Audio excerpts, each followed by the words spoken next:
Well, as you've seen in the last couple of days, oftentimes when using the Pythagorean theorem, for here instance here, we'd have 1 squared plus 2 squared equals c squared, 1 plus 4, we saw this one on our paper. You end up with some number times itself giving you 5, and there's nothing times itself that equals 5. So we brought out the calculator and typed it in and rounded it off to 2 point something, very close to 2. When in fact, if you are asked to leave your answer exact, the exact answer without any rounding at all is simply the square root of 5. It can't be simplified at all. I'd like to show you for a few minutes how to simplify radicals. Simplifying a radical is very much like simplifying a fraction. For instance, if we have the fraction 4/12, we can simplify it because they're both divisible by 4. Divide 4 by 4 and you get 1. Divide 12 by 4 and you get a third. And when we take those numbers and type them into the calculator, 4 over 12, 4 divided by 12, you get the same exact thing that you would get if you did 1 divided by 3, right? You guys know that. They're 100% equivalent, but they don't look the same. They look very different, but they're equal. Okay, so the same thing's gonna be true with the radicals. So our perfect squares are numbers that we can't take the square root of. You get 1 by doing 1 times 1. You get 4 by doing 2 times 2. So the next one is 3 times 3, or 9, and so on. So it'll be 4 times 4, 4 squared, 5 squared, 6 squared, 7 squared, 8 squared, 9 squared, 10 squared, 11 squared, 12, I think I said 12 squared back there. I don't know why, but there you go. These are our perfect squares, and we can keep going. These are key when it comes to simplifying radicals, and you want to be sure that you look at this list, okay, to see if you're able to simplify a radical. And here's what I mean by that. Can I take the square root of 100? Is there a number times itself that gives us 100? And the answer, of course, is yes. That number is 10. Done. Sure enough, on the calculator, if I take the square root of 100, I get 10. So I'm done. That's as simple as it goes. But what about 20? Can I take the square root of 20? There is no number times itself that gives us 20. We end up with this as a decimal. We'll come back to that in a second. So what you do is you look on the list and you ask yourself, is 20 divisible by any number in this list? Is it evenly divisible? And the answer is yes. You want to find the biggest one. Clearly, it's got to be smaller than 20 if it goes into 20, but it's going to be 4. So we're going to rewrite this, but I'm not changing the value. Instead of 20 under there, I'm going to write it as 4 times 5. Now, 4 is a perfect square. So now I take the square root of that and it comes out. So what number times itself gives us 4? 2. And I can't do anything with the 5 because it's not on the list. This is considered the simplified form of that. They don't look the same, but they're equivalent. Let me show you. This is what the square root of 20 was, remember? Well, if instead I type in 2 times the square root of 5, I get the same exact number, 4.47, blah, blah, blah. So they're equivalent. This is considered the simplified version. So take 75. Is there a number on the list that 75 is divisible by? It's got to be smaller than 75, so we're only looking at these. And think of quarters and money. Of course, it's divisible by 25. 3 quarters equal 75. I always write the perfect square first. 25 times 3 is the same thing as 75, and I can take the square root of that. What's the square root of 25? It comes out as a 5, and the 3 gets left behind. So this is considered the simplified form of that. 300. Now 300 could be divisible by several numbers on the list. It's possible, but we want the biggest. And I hope that it just pops out at you that it's divisible by 100, right? 300 by 100. We're going to write this instead as 100 times 3. The square root of 100 is 10. So we end up with 10 square root 3. 27, not a perfect square. It's not on the list, but 27 is divisible by 9. So we can write 27 is 9 times 3, and then the square root of 9 is 3, and the other 3 is left behind under the radical, okay? And then finally, the square root of 15. So if you look on your list, 15, you can't find it there. And so what about, it's not a perfect square. So what perfect square is it divisible by? Well, we only have these 3 choices. And 1, if I divide 15 by 1, guess what? I still have 15. So we don't use 1. 15's not divisible by either 4 or 9. So it turns out this is simplified. I can't reduce it, or not reduce it, but I can't write it in a different form. There you go, I'm done. That's all I can do. All right, so the last one, square root of 800. Well, that's getting pretty big, and we didn't list all of the perfect squares, so let's just start with something that we know, and I know that this is divisible by 100. 100 times 8. I can take the square root of 100. That's gonna come out as 10 times the square root of 8. But ding, ding, ding, ding, ding, warning, this is not simplified. And the reason it's not is because 8 is still divisible by one of these perfect squares. 8 is divisible by 4, so I can keep simplifying. So I'm just gonna keep rewriting this. It's 10 times the square root of, I'll write 8 is 4 times 2. Now the 4 is gonna come out. What's the square root of 4? What number times itself? That's 2, but this 10 is still out there. So the square root of 4 is 2. That gets multiplied by the 10, and then what's left behind under there but that 2. So our final answer is 20 times the square root of 2. And you could check that. Take the square root of 100 and see what you get, and do 20 times the square root of 2, and you'll see that they're perfectly equivalent. So what I'd like you to do is try these 4 before we're in class again together, so we can talk about it as a class, whenever that is. All right, if you're in my honors block, I want you to keep watching, otherwise you're done. So in my honors class, I have another page of notes. So you're gonna be thrown some radicals that are a little more complicated. And what I'd like you to do is just pause the video and copy this down. This is basically your test. If you can say no, no, no, then the radical is completely simplified. But I need to just give you some quick vocabulary.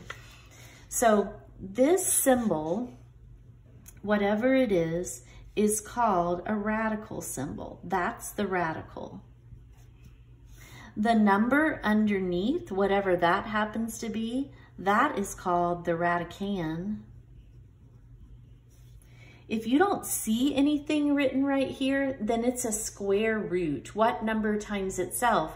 But we could have, you could have a cubed root or a 5th root or a 10th root. That number can be anything. So this little number, there's an invisible 2 there if you don't see it, is called the index, and the whole entire thing is a root.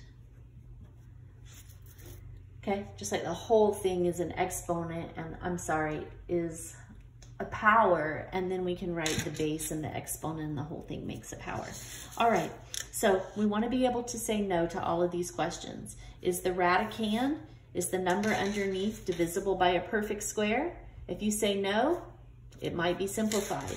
Is this number a fraction? If you say no, it might be simplified. Is there a radical down in the denominator of a fraction? If you can say no to all 3 of those things, then it's definitely simplified. So let's look at some. What about the square root of 96?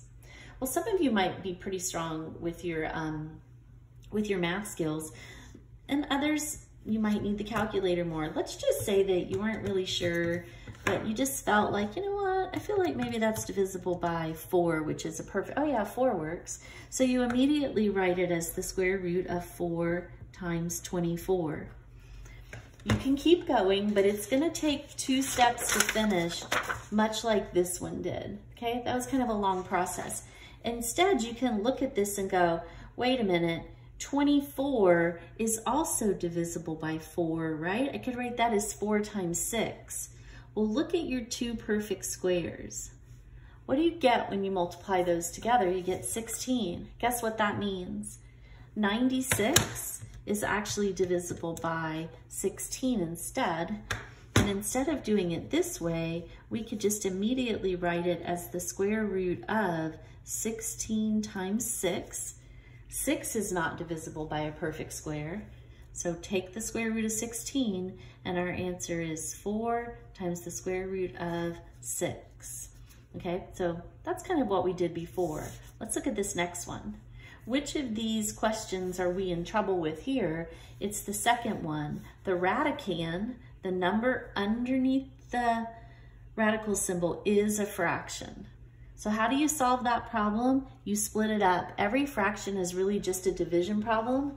So you write it as the square root of 9 divided by the square root of 25. So my radicand is no longer a fraction because now I have two of them. One of them is 9 and one of them is 25, and neither one of those are a fraction. But now I'm in trouble with this last question. Is there a radical down in the denominator? Uh-oh, there is. But we're in luck because both of these are perfect squares. So those radicals are going to go away all on their own. The square root of 9 is simply 3, and the square root of 25 is simply 5.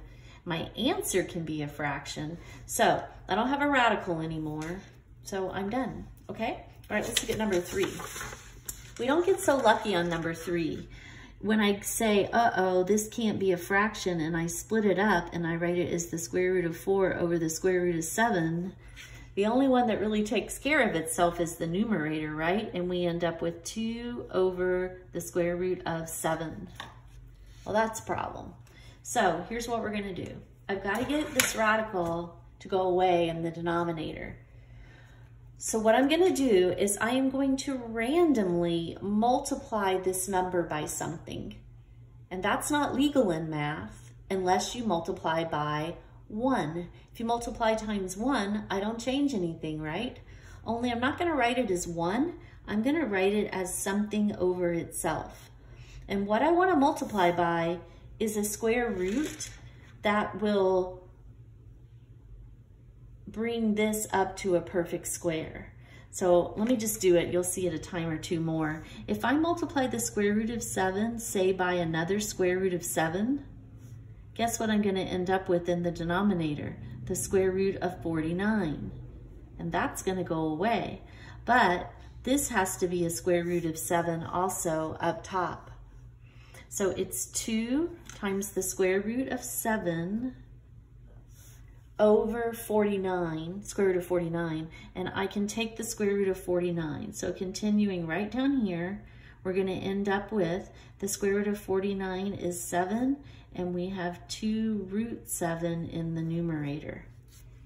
Okay, so that's a little fast. That's probably the trickiest of all of them, but let's go through our answers really quick. My radicand, my radicand. 7 is the radicand. It's the only thing underneath a square root. Is that radicand divisible by a perfect square? No. Is the radicand a fraction? My answer's a fraction, but the radicand isn't. I just have a 7. Nope. And is there a radical in the denominator? No longer, no. So that I know is simplified. All right, last thing. It's probably a little too much all at once, but you're only allowed to add or subtract like radicals, and radicals are really similar to variables. So if we had 3x plus 2y minus 5x, what am I allowed to combine here? I can put the x's together, right? And when I combine my x's, that part doesn't change. It's just an x. It's the coefficients that change. 3 minus 5, we have negative 2x. And then don't forget the 2y because it's part of my answer, but that's all I can do because they aren't like terms and I can't keep going. Well, the same thing is going to be true for radicals. So let's quickly simplify this. I'm going to write the square root of 18 as the square root of 9 times 2. The square root of 20 will become the square root of 4 times 5. And hopefully you can see, if you cut that in half, you get a perfect square, which is 36 times 2. So all three of these can be simplified. The square root of 9 is 3, and we have the square root of 2 left behind. The square root of 4 is 2, and we have the square root of 5 left behind. And the square root of 36 is 6, and we have the square root of 2 left behind. Is that all I can do? And it's not, because I can combine both of these square root 2's. Think of them as x's. It's like a 3x plus a 6x. That would be 9x. So when I add those together, I'm going to have 9 radical 2's. And to that, we can add the 2 radical 5's. These radicals aren't the same, so this is like an x and a y. I can't mix those, so that would be my final answer. Okay, and finally, just like with variables, you could multiply x squared times y, x to the 4th. You would get x to the 6th, y. You can just mush it all, multiply, divide, anything you want. It's legal. So the same thing here. These aren't like radicals, but I can combine them. Root 6 times root 8 is root 48. And the square root of 48 is divisible by 16. 16 times 3. And then 16 is our perfect square. The square root of 16 is 4, and the square root of 3 is left behind. And then the last one, this would be similar to multiplying a 3x times a 4y. I could do that, but the only thing that I'm really going to multiply are the coefficients. 3 times 4 is 12, and I am multiplying the x and the y, though, times x times y. I just can't do anything with that. I could do this here. I'm going to multiply my coefficients. 3 times 4 is 12, and then you're multiplying the radicals together. Radical 5 times radical 12 is radical 60. 60 is divisible by a perfect square. The largest perfect square it's divisible by, though, is only 4. 4 times 15. So we can take the square root of 4. So this is going to be 12 times the square root of 4 is 2, and we have the square root of 15 left behind. So we end up with 24 root 15. Okay? So for you guys, we're going to try a few of these higher level ones in class, but I'd like you to do the ones on the other page before I see you tomorrow.